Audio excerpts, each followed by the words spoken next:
ఇప్పుడే జీ5 app download చేయండి. చూడండి మీ ఫేవరెట్ టీవీ షోస్ ఎప్పుడైనా ఎక్కడైనా. మెయిన్ డోర్ ఎందుకు వేసి పెట్టారు? దొంగలు వస్తారేమో అని. వచ్చారుగా. అదే అత్తయ్య మా ఆయన. ఇంకా దొంగలు ఎక్కడి నుంచి వస్తారు అంటున్నా.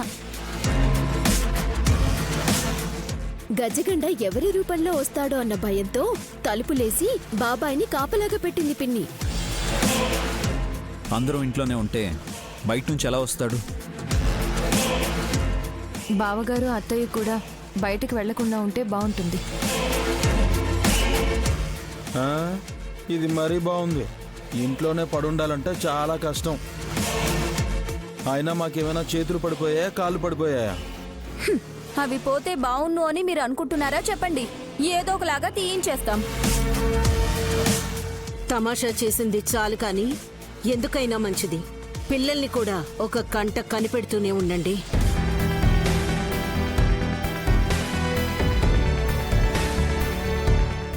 ఏమైందమ్మా? ఏమైనా సమస్యనా? అదే విషయాలు గజగండ పెద్దవాళ్లలానే కాదు చిన్నపిల్లల్లా కూడా రాగలుగుతాడేమో.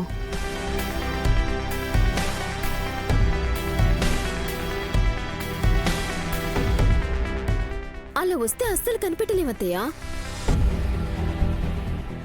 గాయత్రిలానో గానవిలానో వచ్చాడే అనుకోండి, తెలియక మా అక్క పాలు పట్టినా ఆశ్చర్యం లేదు.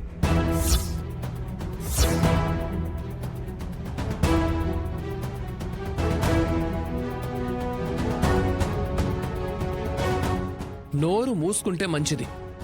నేనన్న దాంట్లో తప్పేమీ లేదండి. గాయత్రి పాప విశాల్ బావగారిని చేయి పట్టి మరీ హాల్లోకి తీసుకొచ్చింది కాబట్టి సరిపోయింది. లేదంటే ఆ గజగండ మా అక్క వాళ్ళ బెడ్రూంలోకి దూరేవాడేమో.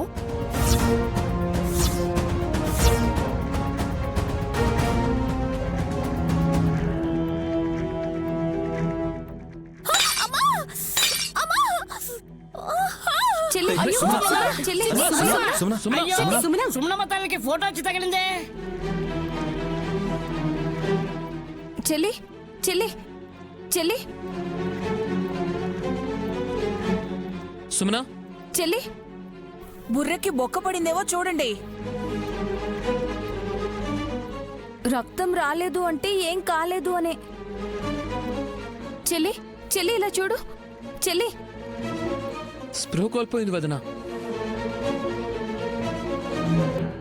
రేయ్ లేపండి. రేయ్ తను పడుకోలేదురా, మూర్ఛపోయింది. నీళ్లు కొట్టి లేపండి. అక్క నీళ్లు తీసుకురా. సుమనా, అలాగే.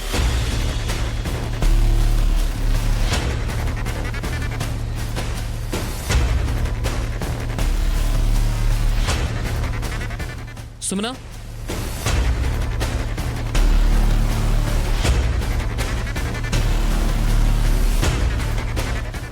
గాయత్రి, నువ్వెందుకు నీళ్ళేసావమ్మా? అవును గాయత్రి, ఇలారా. ఎవరు నా తల మీద కొట్టింది? ఎవరు కొడతారు? పెద్దమ్మ ఫోటోని ఎగురొచ్చి నీ డిప్పకు తగిలింది. ఫోటో ఎలా వస్తుంది?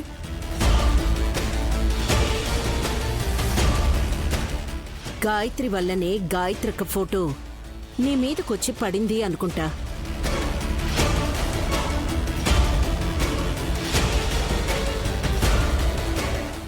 జీ5 యాప్ డౌన్లోడ్ చేసి అన్ని ఎపిసోడ్స్ పూర్తి ఉచితంగా చూడండి.